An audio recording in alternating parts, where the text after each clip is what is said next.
নমস্কাৰ প্ৰিয় বন্ধু বান্ধৱীসকল আপোনালোকক পুনৰবাৰ স্বাগতম জনাইছো মোৰ আন এটি ভিডিঅ'লৈ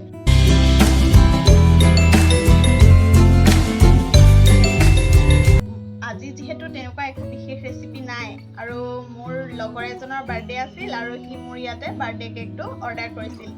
আৰু সেয়েহে মই ভাবিলো কেকটো অলৰেডি মই বনাই দিলো আৰু ভাবিলো হুইপিং ক্ৰীমটো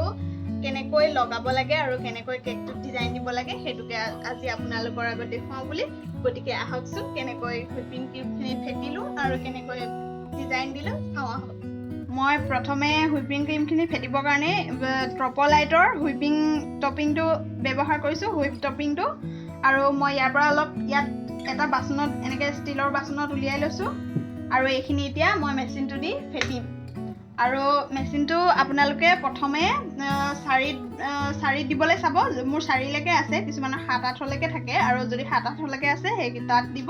আৰু মই এতিয়া 4 ব্যৱহাৰ কৰিম সৰু লাহে লাহেকৈ মানে বঢ়াই বঢ়াই গৈ থাকিব লাগিব এতিয়া ফেটো আহক এইখিনি মোৰ ক্ৰীমখিনি ফেটা হৈ গৈছে আৰু মই এনেদৰে ফেটি ললো আৰু এতিয়া মই ফ্ৰিজত ভৰাই দিম ক্ৰীমখিনি অলপ ঠাণ্ডা হ'লে ভাল হেতু ৰাতিপুৱাই বনাই লৈছিলো আৰু এতিয়া কেকটো হৈ গৈছিলে মই অভেনত বনাইছো আপোনালোকে অভেন নাই যদি কেৰাহীটো বনাব পাৰে আৰু কেকটো এয়া মই বনাই লৈছিলো আৰু এতিয়া নৰ্মেল টেম্পাৰেচাৰত অলপ ঠাণ্ডা হ'বলৈ দিম কেকটো এনেদৰে মই থৈ লৈছো আৰু ক্ৰীমখিনি যেহেতু ফ্ৰিজত ভৰাই দিলো আৰু ক্ৰীমখিনিও ঠাণ্ডা হৈ ল'ব আৰু কেকটো ঠাণ্ডা হৈ ল'ব তেতিয়া ক্ৰীমখিনি ডিজাইন দিবলৈ ভাল হ'ব আৰু কেকটো এতিয়া মই এনেদৰে ভালদৰে উলিয়াই লৈছো আৰু এনেকৈ লুটিয়াই লওঁ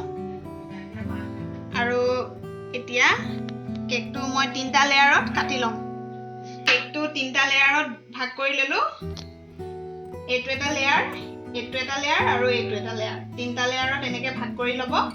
আৰু এতিয়া আহিল ক্ৰীম লগোৱাৰ সময় এতিয়া মই প্ৰথম লেয়াৰটো এনেকৈ লৈ লৈছো আৰু মই সুগাৰ চিৰাপখিনি আগতেই বনাই থৈছিলো আৰু সুগাৰ চিৰাপটো এতিয়া ইয়াত দি লম যাতে লেয়াৰ কেইটা কোমল হয় এতিয়া মই সুগাৰ চিৰাপখিনি এনেকৈ লাহে লাহে কেকৰ প্ৰথমটো লেয়াৰত দি গৈছো আৰু তেতিয়া কেকটো স্পঞ্জি হয় আৰু কোমল হয় খাবলৈও সোৱাদ ভৰা হয় কেকৰ প্ৰথম লেয়াৰটোত মই সুগাৰ চিৰাপখিনি দিলো আৰু এতিয়া মই লাহে লাহে এনেকৈ ষ্ট্ৰবেৰী ফ্লেভাৰখিনি দি যাম মই ফ্লেভাৰটো ষ্ট্ৰবেৰী ব্যৱহাৰ কৰিছো আপোনালোকে নিজৰ মন পছন্দ ব্যৱহাৰ কৰিব পাৰে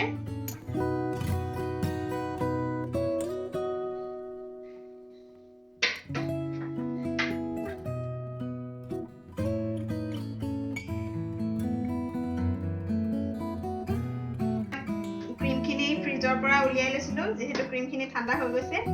আৰু এনেদৰে কেকটোত লাহে লাহে ক্ৰীমখিনি দি যাম আৰু মিলাই যাম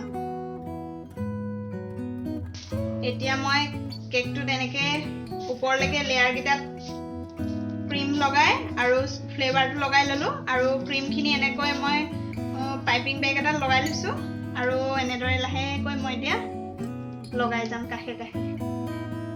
টো বনোৱা হৈ গৈছে যেহেতু মোৰ লগৰজনে এইটো ষ্টাইলত দিব কৈছিলে গতিকে মই এইটো ষ্টাইলতে বনাইছো আপোনালোকে নিজৰ পছন্দ অনুসৰি ষ্টাইল কৰিব পাৰে যেহেতু অলপমান মই সোনকালে বনাই দিলো আৰু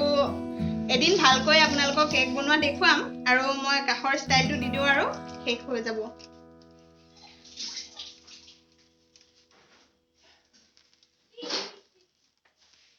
অলৰেডি মোৰ কেকটো বনোৱা হৈ গ'ল আৰু মই আপোনালোকক বেলেগ এদিন ভালদৰে দেখুৱাম আৰু মোৰ নামটো লিখিব বাকী আছে মই লাহেকৈ